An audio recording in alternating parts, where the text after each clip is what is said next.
The night was cold as the young woman walked briskly through the moonlit dark. Suddenly, she came to a quick stop. In front of her, in a clearing, was a hovering, luminous object.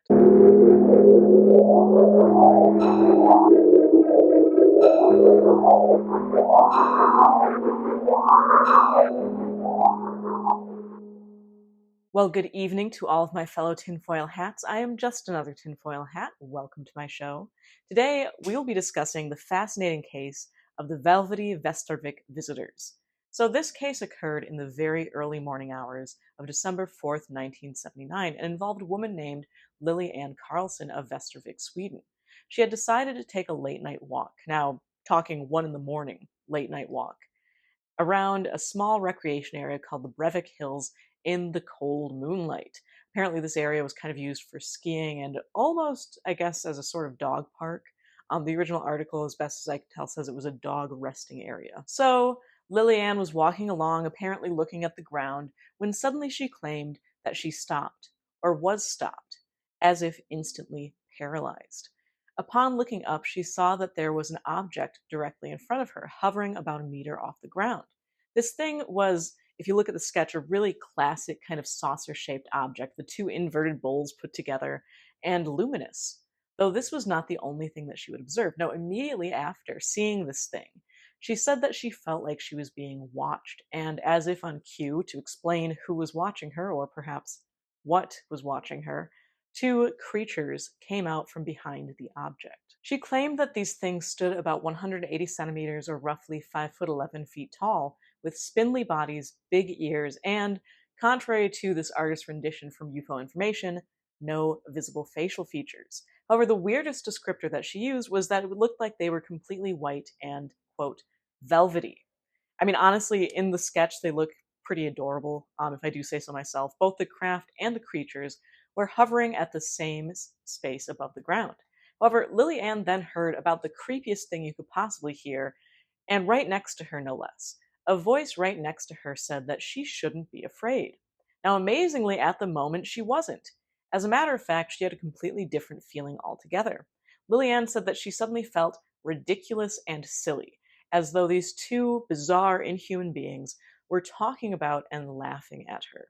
Which, I will admit, if I was confronted by some inhuman entity and thought that it was laughing at me with its buddy, I would probably be a little mortified too. She claimed that at this point in the encounter, they approached her, and one held out its hand.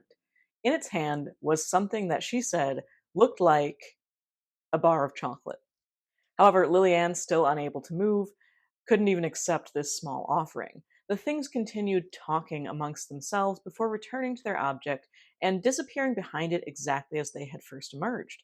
She said that then a weak cloud of some sort of smoke or fog kind of appeared coming from the object, and then the whole kit and caboodle was simply gone.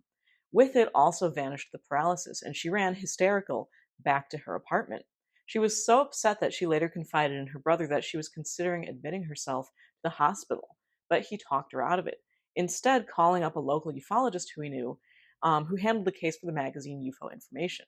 The next day, Lillian returned with a friend to the location to see if there were any traces of her strange experience. Unfortunately, none were found. Now, this is a strange little case, and it brings up an emotional response on the part of the witness that is somewhat less common than typical responses of either terror or nonchalance. And that is this feeling of being made fun of. That isn't to say that there isn't a precedence for it. As a matter of fact, there is a strong precedence in folklore, specifically the fairy lore of the British Isles. A striking example comes from Marjorie Johnson's book, Seeing Fairies, where a young woman claimed that she saw one of the good folk, who not only appeared to be mocking both her and her friend, but also she felt strongly that, like in this case, they were both being watched by other unseen forces and were the object of derision. Now, this, of course, is not the only angle of this case which calls to mind fairy lore. The offering of food in this case, if that really was food, is common, as is the sudden onset of paralysis. This recalls a case from Ireland's County Mayo, where a young woman effectively got trapped in a place that was known traditionally as a fairy fort. She kept on kind of trying to continue on her path and getting turned around by some unseen and almost internal force.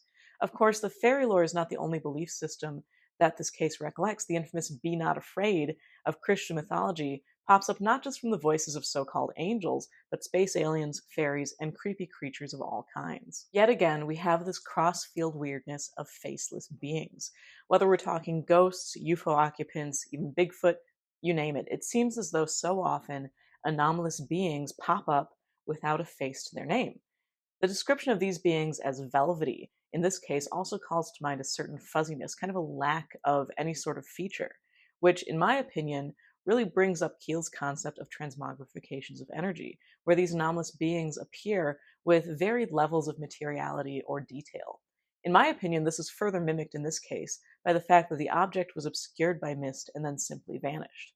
Now, strange mists or clouds seem to also go hand in hand with odd phenomena of any sort, whether the phantom mists that people both see with the naked eye and photograph in haunted locations, to, as in this case, the mists that obscure apparent UFO craft often before they simply vanish.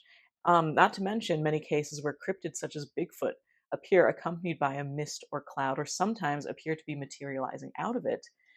This also has a more historical or folkloric mythological precedent, the religious angle of clouds obscuring divinity, or again, the ever relevant fairy faith of the British Isles, in which fairies are often associated with clouds and low lying mists, which kind of obscure their movements and activities. Now, interestingly enough, although the initial emotional response in this case of the witness, feeling as though she was pretty much the laughing stock of these two entities, may not be as common as other emotional responses to anomalous experiences, it still gave way to a feeling of sheer terror.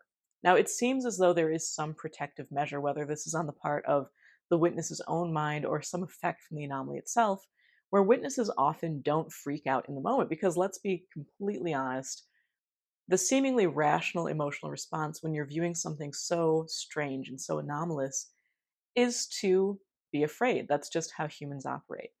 Now, in these cases, it seems as though the hysteria is delayed, as was the case here. After feeling silly, it was as soon as the anomaly, or what we would call the frightening force, what the brain would often perceive as the threat, leaves, that's when the panic sets in. That is when the panic set in this case, when Lillian ran home and almost admitted herself to the hospital. And to imagine such a prominent effect from an encounter that in this case lasted just about 5 minutes. One final aspect of the encounter that I find very intriguing in this case is the voice right next to the ear.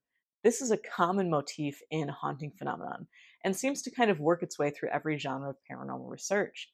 To me, this is a dead giveaway that even when these things appear to communicate, it's not the apparent thing being spotted that is doing the actual communication on a physical level, but whatever the source of such a manifestation is, this true anomaly, which in my opinion seems to be tied much closer to us than it appears to be. Well, if you enjoyed this episode on the Velvety Västervik visitors, please like, and if you're new to this field of crop circles, go ahead and subscribe to see what weirdness the future may have in store. Till then, you can keep up with me on my free blog on patreon.com/justanothertinfoilhat, and be sure to check out the podcast Somewhere in the Skies, not only for the very best in anomalous listening, but every other Friday, it is also the home of the audio versions of Just Another Tinfoil Hat. For today, I am Zelia Edgar, signing off. Do